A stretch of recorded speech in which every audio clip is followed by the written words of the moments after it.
Walk me through what a manager and an artist in this climate should be looking for in their terms, in their deals, to protect their upside and minimize the downside.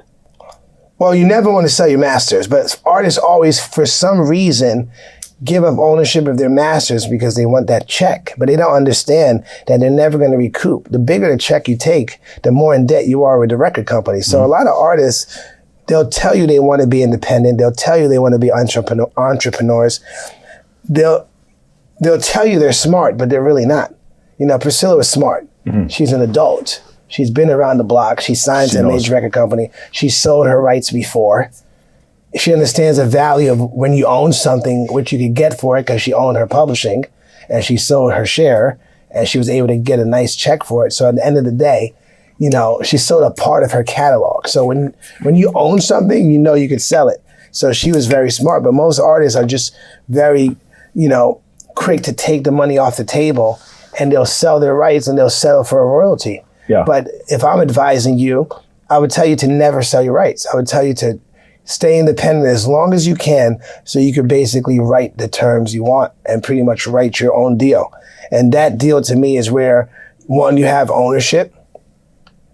There's a reversion on the license. So you're doing an exclusive license with the record company and the rights revert back to you after 10 years, maybe 12 years max. So literally let them develop the repertoire and then once they, you know, 10 years after recoupment, or maybe sometimes it's 10 years after the end of the term. At the end of the term, right. Right? Yeah.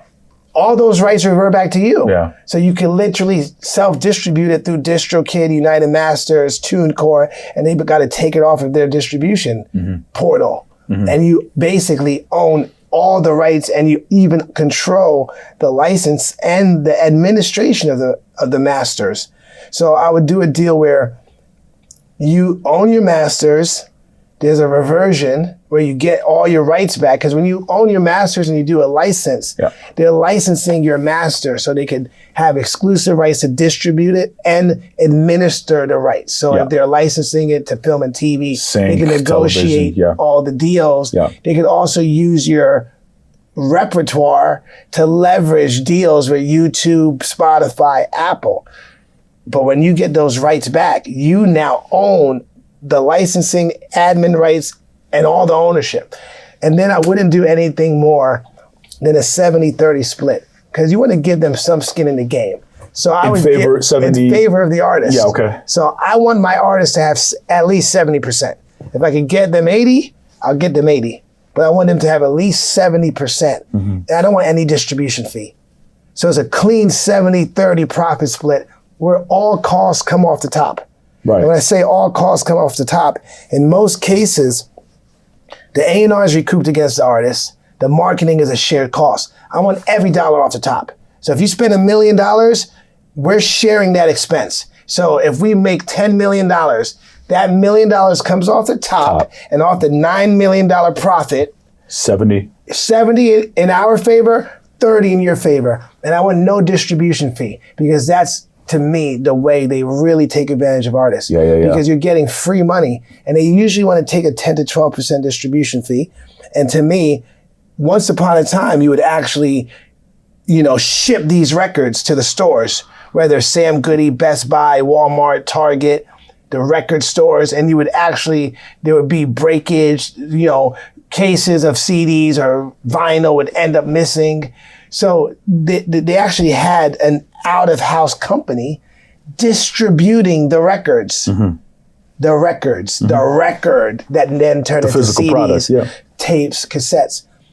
And they would take a distribution fee because they would have to pay their distributor to distribute these records to all these stores, put them on planes, ship them across the country. Now everything is digital. So what's the distribution fee? Like, what's the distribution fee? It's fake news. You're actually stealing money. It's their way of just taking their money off the top. Because they assume most of it is going to be a loss anyway. They assume most artists they sign are not going to work out. So at the least, let's make sure we take our 10 to 20% off the top. So when the artist is in a position where they barely recoup, at least we know we made our shortfall in the distribution fee. So I always try to negotiate where they don't get their distribution fee. But most labels, they don't want to budge. They may go down to 7%, 5%, but they always want a little distribution fee. So how do you get them to move off of that? You just don't sign the deal. And if they want the market share, because at the end of the day, what the labels are really looking for is the market share. And I remember when Lucy and Grange wanted to sign Money Long, he wanted to approve the deal. Tunji was signing Money Long to Def Jam. Yes. And I remember clearly Lucian said, I need the market share. I need the market share. Said it to you? And I need it for Def Jam. Yeah, because it was a very competitive deal where, multiple Universal labels wanted the deal. Mm-hmm. And you can't bid against your own brother and sister company. So if Def Jam is offering $2, then Republic has to offer $2. And Capitol has to offer $2. You can't negotiate and bid against your own in-house, label. And Lucian particularly wanted the market share at Def Jam. And I basically gave him my word that we're going to make sure we sign it to Def Jam. Mm-hmm. And because market share is very important for these record companies. Why is it important? Well, because market share is one, how they negotiate their deals with the DSPs, like Spotify, YouTube, Apple. The market share leader runs the business. They basically run the negotiation at the table. So if you control the market share, you control the negotiation at TikTok. You get to pull your music off of TikTok because you have all the leverage when it comes to the way they do their licensing deals, because you control most of the repertoire that goes on these platforms that are licensed by the Spotifys, the YouTubes. And market share also pays bonuses, healthy bonuses to the label heads. So based on market share, based on labels making their numbers, certain executives are rewarded very handsomely with a nice bonus. Right. Hundreds of thousands, sometimes millions, when they make their year and they have a certain amount of market share. So to your point, UMG is the leader in market share. Not too long ago, UMG just renegotiated with Spotify. So basically,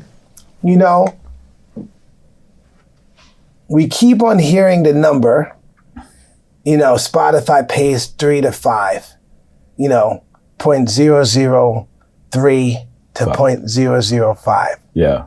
Something like 3,500 for a million streams. Approximately. Quote unquote. Yeah. That's been the number for years, right? But that's what they pay the labels. Apparently. Mm-hmm. But over the last 4 years, the payouts have tripled. It went from $3 billion in, let's call it 2021, to now $9 billion. So Spotify pays out to the rights holders, the owners of the masters and the publishing copyrights, the publishers, 70% of all revenue from subscription and advertising. And it's weighted differently, right? Because there's some tiers in India and developing markets where they're not paying a full $11.99. All streams aren't weighed the same, right? So if America pays more because it's a lot of premium streams versus more developing markets like India, parts of Latin America. But bring it all together, they're paying anywhere from $3,000 to $5,000 per million streams to the labels. And that's been the case for the last decade. Well, what about the independent artists? Are their streams weighted differently than the major labels?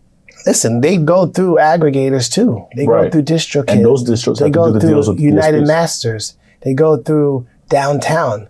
You think DistroKid the company is valued at a couple $2 billion, and you don't have to pay to upload your music to DistroKid. Now they do have a tier where you got to pay $20. But I'll tell you right now, if Spotify is paying out $9 billion to rights holders, and 4 years ago they were paying out $3 billion, how come the amount of revenue per million streams hasn't changed? Right? Right. So if, let's say, for example, and out of the 70% they pay to rights holders, out of that 70%, 85% goes to the labels, and the other 15% is paid to the publishers, who are also owned by the labels. By the labels. Right? So let's assume, for the sake of math, Universal controls 50% of the market, and Spotify is paying out 70% of $9 billion, but let's round it up to $10 billion, right? So you're paying out $7 billion to rights holders, and let's assume Universal controls 50% of the market. So that means Universal is getting $3.5 billion a year from Spotify alone. Just because they're licensing their music to the platform that's charging $11.99, and they're making money off of advertising. How come the amount per million streams hasn't changed in the last 7 years? Right, because they control the market share royalty. Yeah, but the price, the amount of money that Spotify pays out to the right holders has tripled. Yeah. In the last 4 years. Yeah. They paid out about $3 billion in 2021. Last year, they paid out $9 billion. So why hasn't the money changed? One would argue that maybe there's some deals being made behind the scenes when it comes to the distribution. Yeah, because where's the money going? Yeah, where's the money going? That's the problem. And listen, it's all based on, the amount of streams per artist. So let's assume Drake, Taylor Swift, Post Malone are making up the majority of that share because they're doing billions of streams the weekend. They're not getting the majority of that pie. Those artists. No. Yeah. They're paying out based on your deal, based on your royalty deal, not based on the amount of streams. So one would argue that there's a lot of money being made behind the scenes that's not going to the artists. And everything is based on what the label's telling you you're gonna get paid per million streams, or what you're gonna get paid for a CD that costs $12.99, but it's retailing for $20. We don't know what back-end deals they were making back then when they were shipping those CDs, but then selling them at Sam Goody. I believe that the same kind of business tactics are happening when it comes to streaming, because it's common sense to me. If Spotify is paying out $9 billion to the rights holders in 2024, and in 2021, they were paying out $3 billion, how come that $3,500 per million streams hasn't increased times 3? Yeah. That means there's a problem. And they're making deals with the distribution. You can't just upload your music to Spotify, and it's based on market share. So you heard this new situation with Spotify where they're saying if you have under 1,000 streams, you're not going to get paid. Right. But out of the 240 million songs on Spotify, half of them don't get more than 100 streams a year. Right. So one would argue that half of the market share are songs that have under 1,000 streams. Yeah.